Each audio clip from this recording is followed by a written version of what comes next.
startled me. But as always, I'm very glad you're here. I'm Josh Crowley, but then again, aren't we all? The primary won't be over for a while yet, and it remains to be seen whether the DNC will screw Sanders out of the nomination with a brokered convention. Considering their history of snatching defeat from the jaws of victory, it's likely they will in fact be dumb enough to alienate an entire generation of leftward-leaning voters forever. In case you missed it, some superdelegates, one of whom is a Republican donor who gave $8,500 to Mitch McConnell, have been pushing the idea that if Bernie wins a plurality rather than a majority, the Democratic Party should just choose a candidate themselves, possibly even someone who isn't currently in the running. Which raises the question, what the fuck is the point of all of this? People in all camps have dumped tens or hundreds or even thousands of dollars into donations for the person they'd like to see win. People whose budgets are already constrained, for whom even $10 can go a long way. They've worn out their shoes walking around knocking on doors. They've spent hours phone banking that could have been spent with family or friends or doing literally anything other than cold calling sometimes hostile strangers. Why make Sanders supporters and Warren supporters and Biden supporters and until recently Klobuchar and Buttigieg supporters go through all that shit for nothing? If the DNC could have just picked, say, Biden this whole time, then why not just announce it at the outset rather than engaging in this expensive and exhausting farce? Millions of dollars, aggregate years of time and effort spent by everyone involved, and an elitist cabal at the DNC is just going to say, nah, fuck all that. We're picking. What a waste. And they'll only do it if Sanders wins the most delegates. I mean, if anyone else gets a plurality, do you honestly think that they'll supplant them? People get so mad about Bernie or bust, but doesn't it seem way more offensive and hostile to threaten to overturn the results of an election and all the time and effort from all campaigns and all the supporters if the guy you don't like wins? Christ in a fucking canoe. This active hostility completely unravels whatever arguments they have about, gee, why are Bernie supporters so angry? Like, wow, I can't believe Bernie bros are rude to me, the person who's threatening to intentionally subvert their votes. And, gee, I can't understand why people are refusing to agree to vote in November for whichever candidate we force upon them after we've deliberately disenfranchised them. The case can't even be made that they're thinking strategically about who stands the greatest chance against Trump, because no candidate but Bernie has beaten Trump in the polls. And yeah, polls don't mean much, but what the fuck would the Democrats be basing their information on? Especially considering they'd be outright rejecting the popular vote and awarded delegates in their own primary. The thing they all seem to be forgetting, or maybe deliberately neglecting to remember, is that after the primary election, well, there's still going to be a general election. A number of pundits and politicians and media personalities and whatever the fuck Chris Matthews is supposed to be, some kind of whiny, molding melon, have been co-opting Republican talking points to use to punch leftward at Bernie and his supporters, and to a somewhat lesser extent Warren and hers. You don't want them to raise your taxes, do you? How are we going to pay for this? Do you really want to pay for someone else's health care? All these people want is free stuff. He's a socialist. He's a communist. How dare he question capitalism? Bernie supporters need to get a job. It's honestly really disturbing the ease and eagerness with which many centrists will adopt talking points from the right when fighting toward the left. The tendency shares roots with the way some centrists will decry misogyny but then quickly reach for misogynist invective against leftist and conservative women they don't like.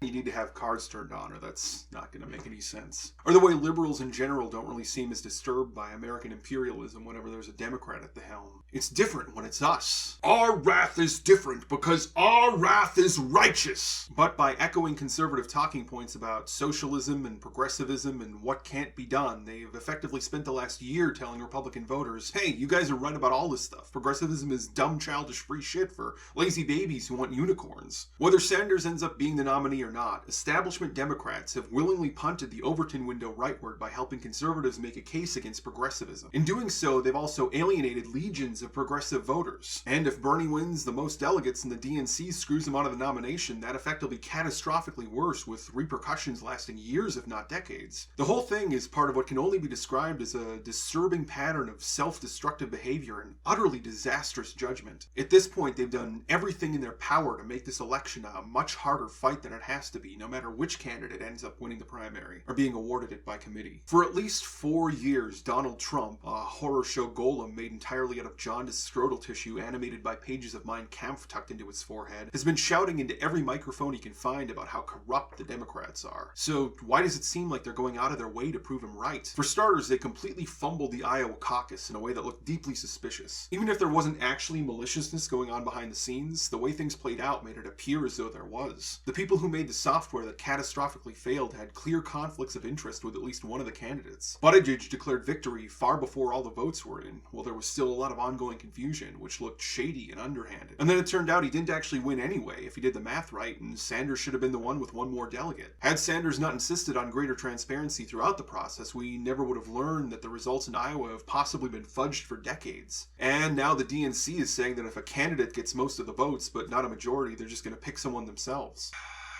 It's almost like they're trying to lose in 2020. Why, at every juncture, would you opt for actions and outcomes that set you up to play on hard mode in November when you don't have to and could easily just make a different decision? Even the way they went about the impeachment seemed almost intentionally clumsy and self-hobbling, with the only real outcome being that Trump now has a higher approval rating than ever. I don't want to sound all conspiracy theorist, but it's entirely possible the Democratic establishment actually doesn't want to win. For years now, they've been able to tell voters, what do you expect us to do? The Republicans control everything. We're hamstrung, while catering to insurance company investors and corporate lobbyists and military contractors. Whatever resistance they've put forth has been merely performative, like when Nancy Pelosi tore up a speech on TV weeks after having greenlit Trump's budgets and military expenditures without dragging her heels even a little bit. Empty promises that, really, we're progressive and we share your values, it's just that our hands are tied, keep enough people showing up to the voting booths hoping for better. And that's why establishment politicians resent people like Bernie Sanders and Alexandria Ocasio-Cortez and Ilhan Omar and try to push them out or beat them down. It's because these candidates remind voters that things actually can change, that better things are in fact possible. When you have someone like Alexandria Ocasio-Cortez unseating a long-standing Democrat from the left, inspiring voters to overcome their learned helplessness and realize maybe we can change the world, it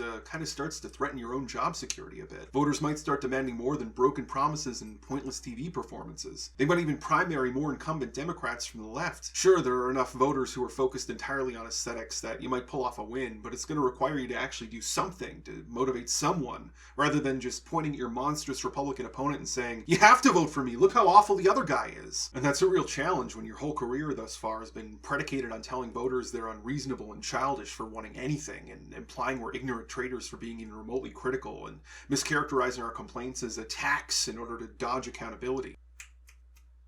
There are a lot of liberal voters who, thanks to the power of charisma alone, think Democratic politicians are on our side or our friends or whatever, but the reality is that these establishment politicians are on nobody's side but their own. Our system is built on the idea that representatives will put the interests of the people in the country and the world above the interests of themselves and their families and friends, but then it does literally not a goddamn thing to ensure that. I'll address this more in a future video, so be sure to hit that subscribe button.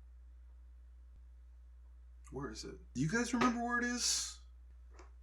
I mean, there's somewhere. The marketing during elections is often that there's some urgent opponent we have to stop, and it's usually true. Republicans tend to espouse cruel and oppressive and regressive philosophies that will harm millions of people. But then when the rubber meets the road and the election's over, the Democrats we elect just go ahead and do things like vote for the Iraq war anyway. The only power we have over these people, aside from primarying them, is not to vote for them. But nowadays we have to contend with the vote blue no matter who crew, telling us that trying to hold Democrats accountable for doing awful things or failing to live up to their election promises just helps Republicans. The secret is that Democratic politicians care more about being politicians than about actually being progressive, which is why they're so willing to do things that'll increase the odds of losing to Trump in November if it means preventing Sanders from changing the party and its voting base. And why Democrats like Donna Brazile, who you'll remember from 2016 was a DNC chair who tried to help Hillary win the primary, go on to get jobs as pundits on Fox News. Their lives and jobs are much harder when they have power, because then voters actually expect them to do things, especially if someone like Bernie is president, demanding big changes to build a better world. Changes that are actually possible as long as the people in power fight tooth and nail for them and get voted out if they don't. As long as Trump is there as a foil for them and they don't have any power, they can keep pretending to oppose him with hollow theatrics that dazzle unquestioning rubes who can't tell the difference between doing something and making it look like you're doing something, and who will vote for Democrats no matter what. Anyway, however things shake out over the duration of the primary, I think we should all be very skeptical of any strategies for defeating Trump posited by people who've thus far seized every opportunity to give him and the Republicans the upper hand, especially considering that many of them would personally benefit from 4 more years of being able to put on resistance theater to convince gullible liberals that something is being done. And in general, I